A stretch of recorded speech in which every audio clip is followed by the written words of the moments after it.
Nous allons maintenant voir comment nous pouvons récupérer le GitHub ID, le GitHub Secret et pareil pour Google.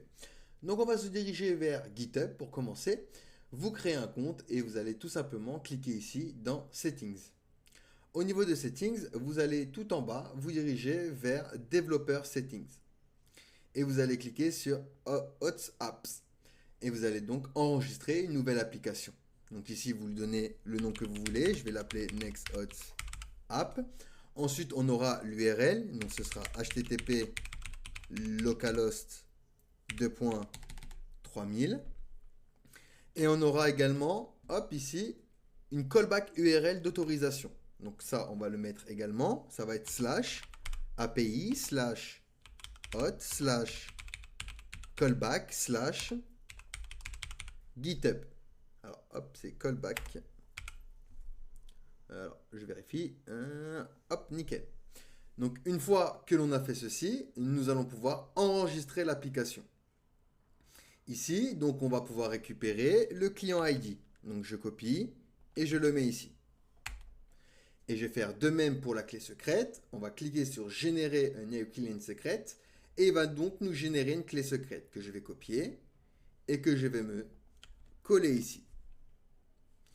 Et là, on a lié donc une application GitHub et on va pouvoir donc gérer l'authentification avec GitHub.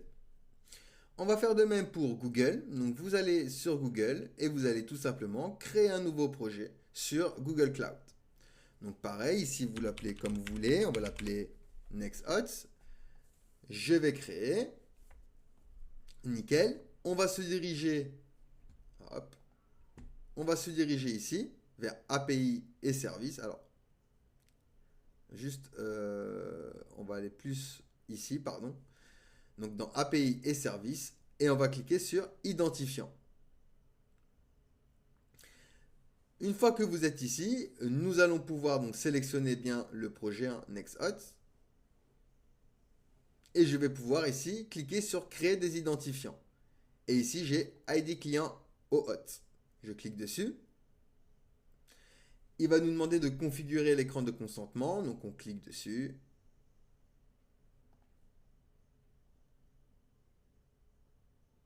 OK. Donc là, on va choisir externe. On va créer. On va donner un nom à l'application. Donc, NextHot App. Un URL. Donc là, on peut remettre cette URL là. Enfin, vous mettez après votre adresse mail. Et donc, on va pouvoir se diriger tout en bas, remplir l'adresse du développeur, sinon il ne va pas vouloir valider. Et on enregistre et on continue. Et on appuie à chaque fois pour passer. Alors hop. Enregistrer et continuer. Nickel. Enregistrer et continuer. Et on revient au tableau de bord. Parfait. Donc on retourne sur identifiant. Et on va donc créer un identifiant OAuth. Donc type de l'application, on choisit application web. Ici, vous pouvez donc lui donner un nom. Vous l'appelez comme vous voulez. Hein. Bon, on va l'appeler... Ah, oups. J'ai cliqué sur quelque chose qu'il ne fallait pas. Hop, donc on revient. Application. Donc on va lui donner un nom quand même pour bien l'identifier. NextHot. Origine JavaScript autorisée.